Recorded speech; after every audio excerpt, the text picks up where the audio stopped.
जय हिंद, नमस्कार। बलूचिस्तान अपने आप में उबाल पर है। ये मैं नहीं कह रहा, ये पाकिस्तान कह रहा है। और पाकिस्तान का कहना है कि बलूचिस्तान टेररिज्म में इन्वॉल्व है। वेल यस, मैं मान लूँगा अगर पाकिस्तान को ये लगता है, लेकिन क्या बलूच के ऊपर टेररिज्म पाकिस्तान का नहीं है, पाकिस्तान आर्मी का नहीं है?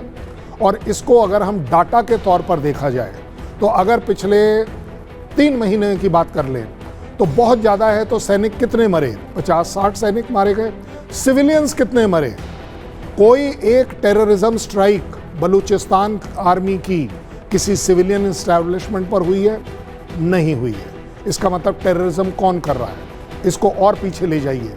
अगर बलूचिस्तान की औरतें, बच्चे, लीडर्स गायब हो जा रहे हैं और वो भी 2, 4, 6 नहीं, हज़ारों की तादाद में, ये टेररिज्म नहीं है तो क्या टेररिज्म है?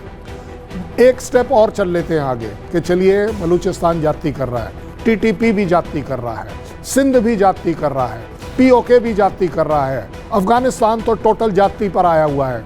ये कौन सा ऐसा पाकिस्तान अल्लाह का भेजा हुआ वरदान है पाकिस्तान के अंदर जो सभी के ऊपर ब्लेम कर रहा है और अपने ऊपर ब्लेम नहीं ले सकता?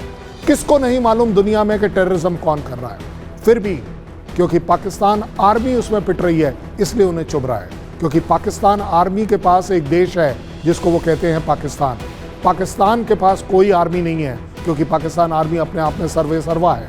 उससे भी बड़ी बात मैं ये आपको बड़ी जिम्मेदारी से कहूँगा, बलूचिस्तान इस समय जो कर रहा है वो टेररिज्म नहीं है, वो उनकी फ्रीडम स्ट्रगल है, उनकी डेस्परेशन है। अब वो अपनी आखिरी स्टेप पर आ गए हैं। कब तक अपने आप को वो मरवाते रहेंगे? जब मरना ही निश्चित है तो क्यों ना लड़ के मर लें, क्यों ना अपनी आज़ादी के लिए लड़ लें। अगर बलूचिस्तान ने कभी पाकिस्तान का ऑक्यूपेशन स्वीकार ना किया था, ना किया है, ना करेगा, तो बलूचिस्तान को अलाउड होना चाहिए। मैं किसी कंट्री में जाकर किसी को एक्साइट और इंसाइट नहीं कर रहा हूँ, लेकिन बलूचिस्तान के हकों को समझना ह्यूमन राइट्स होगा। इंडिया फेल हो जाएगा ह्यूमन राइट्स का जो हमने अपने आप को जो मॉनिटर बना रखा है कि हम हर बार ह्यूमन राइट्स की बात करते हैं।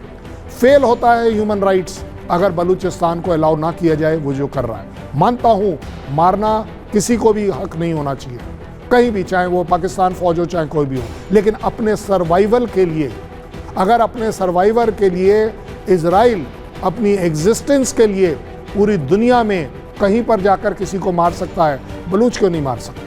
बलूच अपने आप को क्यों नहीं बचा सकता? क्यों पाकिस्तान आर्मी हर वो स्टेप ले रही है जो बलूचिस के खिलाफ है?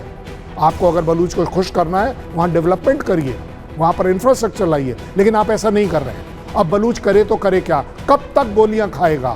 बलूच ने जो डिसाइड किया है पहली बार वो ये है कि अब गोली खाने से अच्छा है कि गोली दी जाए। और वो गोली जब दे रहा है वो जज्बे के साथ दे रहा है, बदले के साथ दे रहा है, अपने सर्वाइवल के लिए दे रहा है। मुझे लगता है कि मैं बलूच का सपोर्ट ज़रूर करूँगा।